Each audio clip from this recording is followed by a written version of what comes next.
جگہ کی جو جگہ جو زمانے میں دکھانے کا نام زہرا جو ہے نام زہرا تھا، تو بیوی کے اگر گھر میں داخلے کا کبھی بلو کی حکومت کا بنانے تو قبول کرے گا، لیکن بہرحال اگر کبھی موقع ملے تو وہاں پر جو اذن دیا جائے گا، جو مدخول پڑھا جائے گا، اس کے کلمات جو ہے اس طریقے سے ہمارے کو ایک مشہور معمول ضرور ہے. کسی بھی حرم میں پڑھی اپنا نے وقت اور نماز میں نواب بھی کے نبی صلی اللہ علیہ وسلم نے بات ہے اور منع الناس ان يدخلوا خود تیاری الذين امنوا لا تدخلوا بيوت النبي الا يؤذن لكم. اس طریقے سے شروع ہوتا ہے کہ خدایا میں اس دروازے پہ کھڑا ہوں کہ جہاں تو نے منع کیا کہ بنا اجازت کے اس گھر میں نہ آنا، لہذا میں یہ دوسرا اسی مفادی اطمینان میں آپ کو سردار کی زیارت کے جو سامنے کے جب انسان زیارت کے لیے جاتا ہے زیارت کی جب سردار کی آپ زیارت کے لیے جاتے ہیں سامنے میں تو خصوصیت کے ساتھ وہاں پر ایک اس میں دخول آپ کو ملے گا اور وہ کافی پرانی ہے، اس لیے زیادہ وقائف نہیں ہے، لیکن آپ وہ لکھا تو اوپر سردار کی زیارت کے باب میں، لیکن آپ اسے کسی بھی معصوم کے حرم میں داخلے سے پہلے پڑھ سکتے ہیں. خصوصیت کے ساتھ جب وہ سردار کے باہر پڑھا جاتا ہے اور واقع نظر انسان اور کے ساتھ وہ کلمات وہاں ادا کرے معصوم کے حرم میں داخلے سے پہلے، تو عجیب کیفیت تعین ہوتی. اس کا پہلے ہی جملہ یعنی خانہ زہرا میں داخل ہونا ہے، بیت سیدہ میں داخل ہونا ہے اور حکم دیا جا رہا ہے کہ با معرفت زیارت کرو. کہاں تم داخل ہو رہے ہو، تم کہاں آ رہے ہو؟ اس کا پہلے ہی جملہ کیا ہے؟ اللہم انا ہذہ بقعۃ طہرتھا. خدایا یہ وہ گھر ہے جسے تو نے پاک کیا.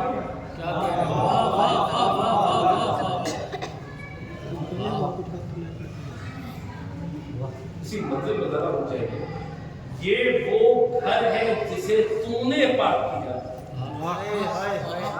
جناب سیدہ کے گھر کی بات ہو رہی ہے اور کہا جا رہا خدایا یہ وہ گھر ہے جسے تو نے پاک کیا. قرآن میں ایک اور گھر کا ذکر ہے اور اسے بھی کسی نے پاک کیا. اب ہو سکتا ہے کوئی کہے صاحب جی آپ نے کیا پڑھ دیا اور کیسے پڑھ دیا، جو آیات میں روایات میں معلوم آپ کے سمجھ میں وہی پیش کرو اپنی طرف سے. اگر کوئی جو ہے وہ جملہ ہو تو آپ بہرحال اعتراض کیجیے، لیکن ہم کیا کریں کہ جب جناب زہرا کے گھر کی بات آتی ہے تو ہمیں مفاتی میں یہ جملہ ملتا ہے کہ بتایا یہ وہ گھر ہے جسے تو نے پاک کیا. اللہ جناب زہرا کے گھر کی طہارت کی ذمہ داری خود لے رہا، جبکہ جب بات اس کے اپنے گھر کی آئی تو قرآن پڑھیے وَعَهِدْنَا إِلَىٰ إِبْرَاهِيمَ وَإِسْمَاعِيلَ أَن طَهِّرَ بَيْتِي لِلطَّائِفِينَ وَلِلْعَاكِفِينَ وَرُكَّعِ السُّجُودِ. ہم نے ابراہیم سے عہد لیا کہ میرے گھر کو پاک کر.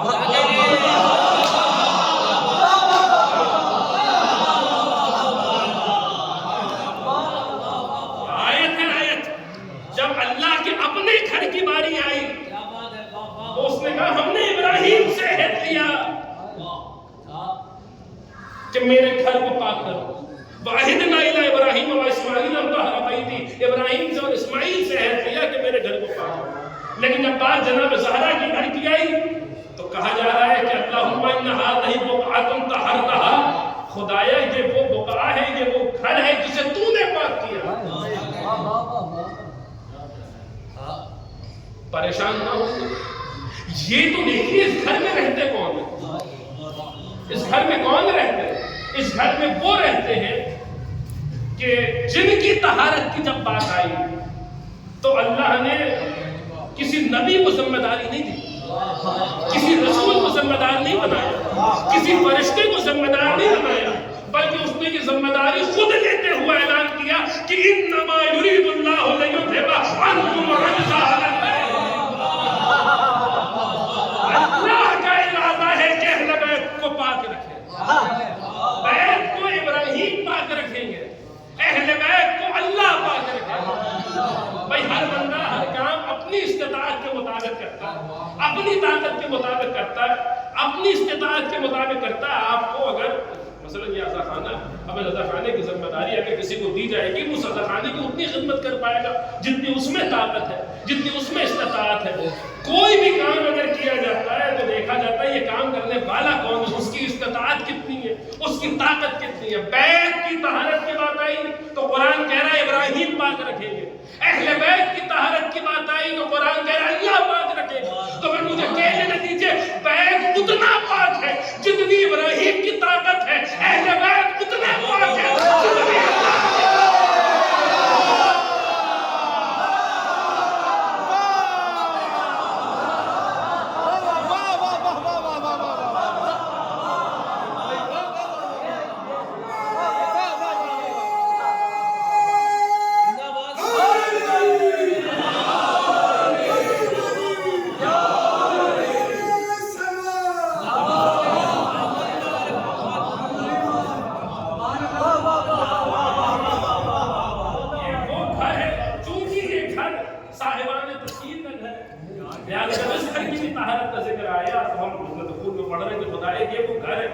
کہ جس گھر کو تو نے پاک رکھا, تو نے پاک کیا ہے اس گھر کو, تو نے پاک رکھا ہے اس گھر کو, اسی اس میں مفعول میں آگے بڑھیے. اب دعا رجبیہ کا ذکر, دعا رجبیہ اور مفعول کو ذرا مفصل کیجیے. دعا رجبیہ میں ان 14 کے لیے کہا گیا ہے, جہاں ایک طرف کہا کہ اللہ فرما بینہ کا وبینہ اللہ تمہیں بابا کا مخلوق کو خدایا, یہ 14 تیرے بندے اور تیری مخلوق, اس کے علاوہ تجھ میں اور ان میں کوئی فرق نہیں. اسی طریقے سے دعا رجبیہ میں کہا گیا کہ یہ کون ہستی ہے, تو کہا گیا کہ فَبِهِمْ مُلِئَتَ سَمَاؤُكَ وَأَرْضُكَ حَتَّى ظَهَرَ أَنْ لَا إِلَٰهَ إِلَّا أَنْتَ.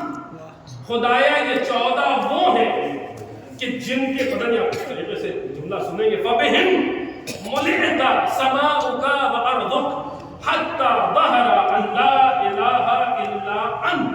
خدایا یہ 14 وہ ہیں کہ جن کے ذریعے تو نے اپنے آسمانوں کو اور اپنی زمین کو پر کر دیا.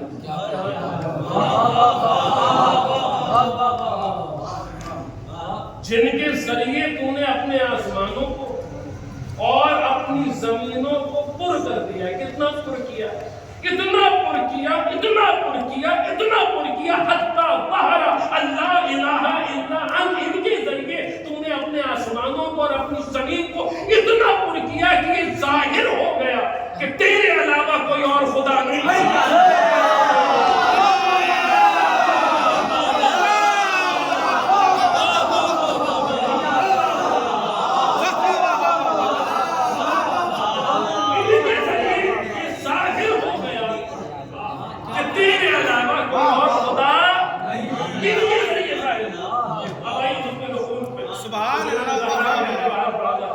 یہ کیسا گھر ہے, شروعات یہاں سے ہوئی, وہ مکمل عزت و آل غلام سب کو زائرات کے توفیق عطا فرمائے.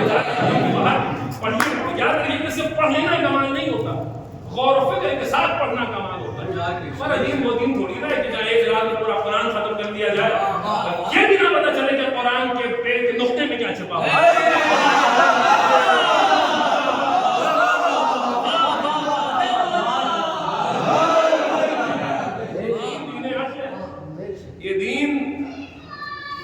فطرت ہے. ہمارا دین تو وہ دین ہے کہ جہاں جو 4 بنیادی کتابیں کتب اربع کے لیے کہا جاتا ہے, ان کی پہلی کتاب اصول کافی شروعی ہو رہی کتاب العقل سے. یہ بے وقوفوں کا دین نہیں, عقل والوں کا تو پڑھ لینا کمال نہیں ہوتا. دیکھیے یہ بھی بڑا مسئلہ ہے جس کے بعد پر گفتگو کی جائے اور اس کے سلسلے کو کے اوپر بات کی جائے کہ ماشاءاللہ جو ہے وہ دعائیں زیادہ سے زیادہ پڑھ رہے ہیں اور اذکار زیادہ سے زیادہ پڑھ رہے ہیں. زیادتی ہو رہی ہے, لیکن آگے محمد کیا چاہ رہے ہیں, امیر المومنین گزر رہے اور دیکھا ایک بندہ مسجد میں بیٹھا لمبی لمبی دعائیں پڑھ رہا ہے, بنا سمجھے پڑھ رہا ہے, اسے پتہ ہی نہیں ہے وہ کہہ کیا رہا ہے. ہمارے نزدیک معیار کچھ اور ہوگا زہد کا اور تقوی کا, امام المتقین کے نزدیک معیار کچھ اور ہے. یہاں معاملہ یہ ہے کہ عبادت کہ خود فرماتے ہیں عبادت نماز اور روزے کی کثرت کا نام نہیں, انما عبادت تفکر فی امر اللہ, اللہ کے امر میں غور و فکر کرنے کا نام عبادت. دیکھا بندہ لمبی لمبی دعائیں بنا سمجھے پڑھ رہا ہے, کچھ سمجھ میں نہیں آ رہا, بیچارے کو پڑھ گیا. مولانا نے کیا قیامت کا جملہ کا, مولانا نے فرمایا وہ خدا جو لمبی لمبی دعائیں سنتا وہی چھوٹی چھوٹی دعائیں سنتا. بنا سمجھے لمبی لمبی دعائیں پڑھنے سے بہتر سمجھ کی چھوٹی چھوٹی دعائیں پڑھ. 4 مہینے کی دعا دے دی اور بتائیے دنیا کا کون سا ایسا مسئلہ ہے, کون سی ایسی دعا ہے جو ان 4 مہینوں میں نہیں مانگی گئی. کہ مولا نے فرمایا الحمدللہ علی کل نعمہ وصلی اللہ علی کل خیر واعوذ باللہ من کل شر واستغفر اللہ من کل ذنب. خدایا ہر نعمت پر تیری حمد کرتا ہوں, تجھ سے ہر خیر طلب کرتا ہوں, دنیا کا ہو آخرت کا ہو, ہر خیر طلب کرتا ہوں. واعوذ باللہ من کل شر, ہر شر سے پناہ چاہتا ہوں. واستغفر اللہ من کل ذنب, اپنے ہر گناہ سے توبہ کرتا ہوں. کون سی ایسی چیز ہے جو 4 لائنوں سے باہر ہے؟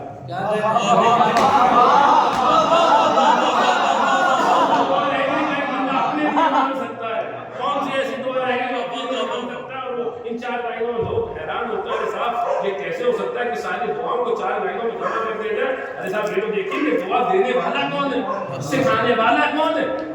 جو علی ایک نقطے میں پورا قرآن جمع کر لے, اس کے لیے 4 لائنوں میں سارے مسائل کو جمع کر لینا, یہ کون سا مسئلہ ہے؟ انسان سمجھ بوجھ کے پڑھے, جو پڑھے وہ سمجھ کے. اور پھر امیر المومنین کو فرماتے ہیں رسول کافی کا اپنے ارشاد والا کہ آگاہ ہو جاؤ وہ سب تیرا تمہیں, اس پڑھ لینے میں کوئی خیر نہیں ہے, کوئی بھلائی نہیں ہے جس میں تفاہم نہ ہو, جس میں غور و فکر نہ ہو. تو بہرحال حرم کے باہر کھڑے ہو اسی کے رکوع میں کہا اللہم ان ھذا البقعۃ طہرتھا, خدایا یہ وہ گھر ہے کہ جس گھر کو تو نے پاک کیا. آگے بڑھی اسی دخول کے کلمات ہے کہ کیسا گھر ہے یہ فاطمہ کا گھر, کیسا گھر ہے کہ کہا گیا کہ حیث اظہرت فیہا ادلۃ التوحید. یاد رکھیے گا وہ بہت ان کے ذریعے یہ ظاہر ہو گیا کہ تیرے علاوہ کوئی اور خدا نہیں ہے. اس میں دخول میں کہا جا رہا ہے کہ جب جناب زہرا کے گھر میں داخل ہو تو پہلے یہ پڑھو یہ کیسا گھر ہے.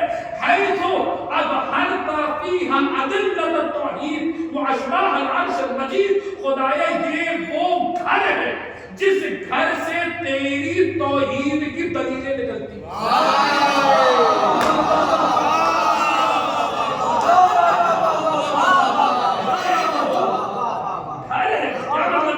تیری توحید کی دلیلیں اس گھر سے نکلتی ہے. کیا مطلب؟ امیر المومنین کی زیارت پر اسی مفاتیح الجنان مولا کی زیارت کا آپ کھولئے اور آپ کو جملہ ملے گا السلام علیکم ایھا المثبت التوحید بالشرح والتجرید. سلام ہو اس علی پر جس کا وجود توحید کو ساروں کرنے والا ہے.